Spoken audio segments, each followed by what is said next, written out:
नमस्कार, आप देख रहे हैं आर्या न्यूज। मैं हूं आपके साथ पल्लवी सिंह। रुक करेंगे उत्तर प्रदेश से जुड़ी कुछ बड़ी खबरों की ओर। उत्तर प्रदेश विधानसभा सत्र की सुनवाई के दौरान गुरुवार को सपा और भाजपा एक दूसरे के आमने सामने आ गए। ऐसे में विधान परिषद में जल जीवन मिशन घोटाले को लेकर समाजवादी पार्टी के 3 एमएलसी ने बीजेपी सरकार को सदन में घेरा। बताते चले, प्रदेश के जल शक्ति मंत्री महेंद्र सिंह और सपा एमएलसी आनंद भदौरिया के बीच कहासुनी हो गई और इस दौरान समाजवादी पार्टी ने 20,000 करोड़ के घोटाले का आरोप लगाते हुए मामले की जांच की मांग की है। इसी बीच विधान परिषद में हंगामा भी काटा गया। जानकारी के मुताबिक सपा एमएलसी आनंद भदौरिया और संजय लाठर और राजेश यादव ने जल जीवन मिशन घोटाले का मुद्दा उठाया, तो वहीं मंत्री महेंद्र सिंह के बीच 10 मिनट तक जमकर बहस हुई। समाजवादी पार्टी ने जल जीवन मिशन के नाम पर 20,000 करोड़ के घोटाले का आरोप लगाया है और मामले की जांच की मांग को उठाया है, जिसको लेकर विधान परिषद में जमकर हंगामा काटा गया।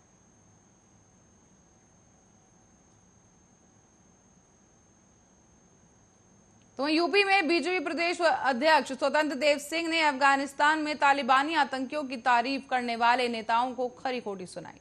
स्वतंत्र देव सिंह ने कहा है कि तालिबान का समर्थन करने वाले नेताओं को चेतावनी दी है। दरअसल सपा सांसद शफीकुर रहमान बर्क और all India Muslim personal law board यानी कि प्रवक्ता मौलाना सज्जाद नोमानी ने तालिबान आतंकियों के पक्ष में बयान दिया था। स्वतंत्र देव सिंह ने इसे लेकर दोनों पर ही निशाना साधा।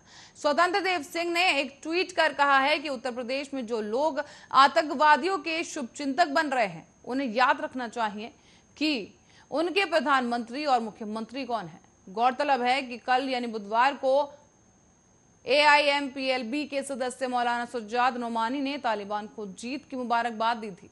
इतना ही नहीं, नोमानी ने तालिबान को सलाम भी किया।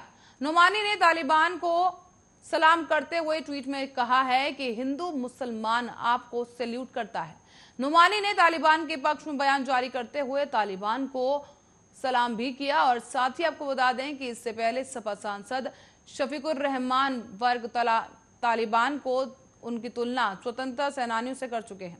वर्ग के इस बयान पर अब यूपी पुलिस ने उनके खिलाफ देशद्रोह का केस दर्ज कर दिया है।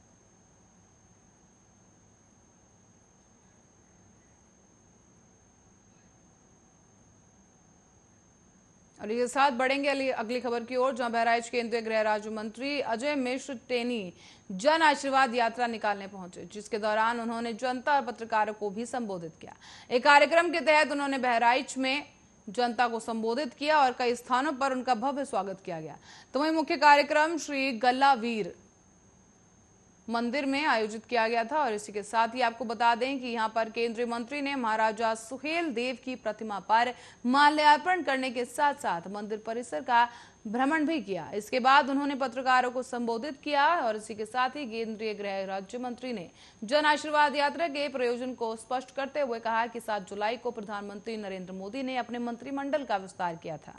उसके बाद से ही सदन शुरू हो गया, जिसके बाद 35 से 40 दिनों तक वो क्षेत्र से दूर रहे और इसके बाद जन आशीर्वाद यात्रा के माध्यम से वो अपने संसदीय क्षेत्र के साथ साथ कई अन्य क्षेत्रों में भी जनता से संवाद के उद्देश्य से यात्रा निकालने पहुंचे। इसी के साथ ही आपको बता दें, उन्होंने भाजपा सरकार की उपलब्धियां भी गिनाई और साथ ही उन्होंने देश की सुरक्षा को लेकर भी एक बड़ा दावा किया।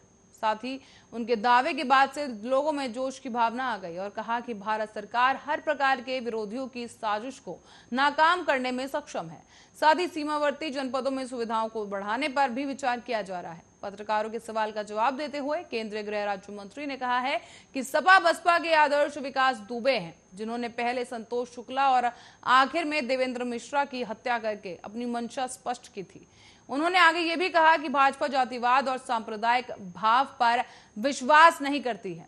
माता अंतरण के सवाल पर केंद्रीय गृह राज्य मंत्री ने कहा है कि केंद्र सरकार मत अंतरण के मसले पर भी गंभीर है। ऐसे में कई स्वयंसेवी संगठनों को नए नियमों में बांधकर रखा गया है, जिसके तहत वो 80% धन जनता पर व्यय करेंगे और अपना खाता दिल्ली में खुलवाएंगे।